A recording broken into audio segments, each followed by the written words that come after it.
धरी थी कल्लू अब तो लाल हो गई।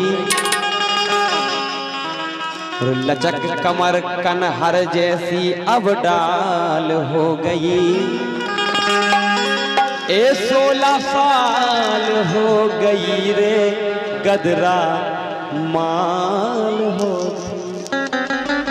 लेकिन मदनी अपनी सुनो, यही गिलाना है। इन्हें देख के हमें बेलाने भूल गए, कहे जो 16 साल के हो गए। इन्हें देख के लाने याद कौन सी आ गई कि इन गोरी की अब गुड़यानी खाल हो गई।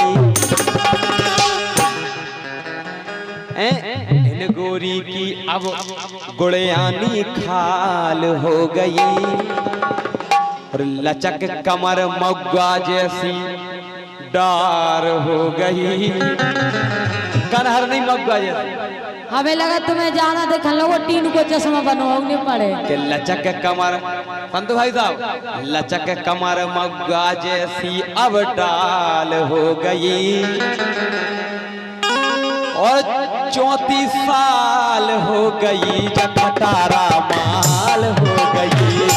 34 साल हो गई जब खटारा माल हो गई।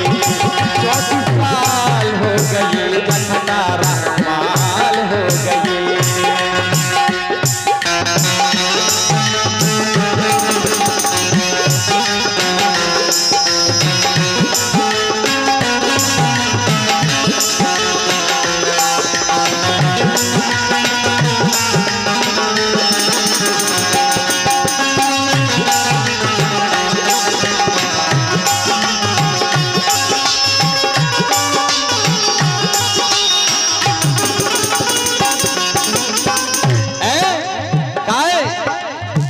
गोरी की अब गुड़यानी खाल हो गई।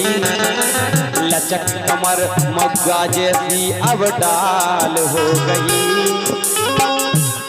34 साल हो गई जब पुरानो माल हो गई। 34 साल हो गई जब पुरानो माल हो गई।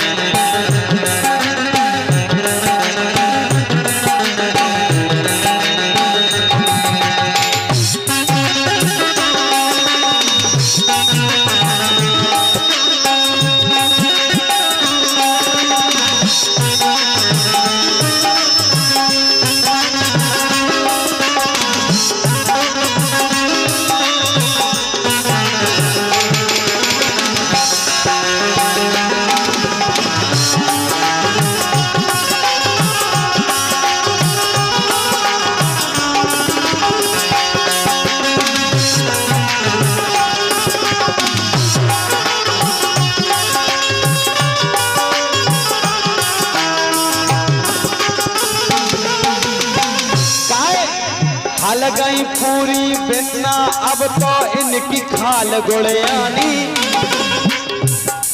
पूरी कसी काम के लिए रहेंगे, सब खत्म होगा। देखेगा 100% रहेगा। अरे खल गई बिन्नू पूरी इनकी अब तो खाल गुड़यानी। और फूट गई बंदिया इनकी पूरा कड़गा पानी। जो इनकी जवानी की बंदिया भरी थी पूरी फूट गई। फूट गई बंदिया इनकी पूरा कड़गा पानी। सो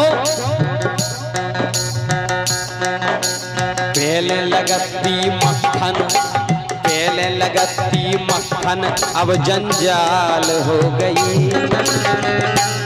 34 साल हो गई जब पुरानो माल हो गई।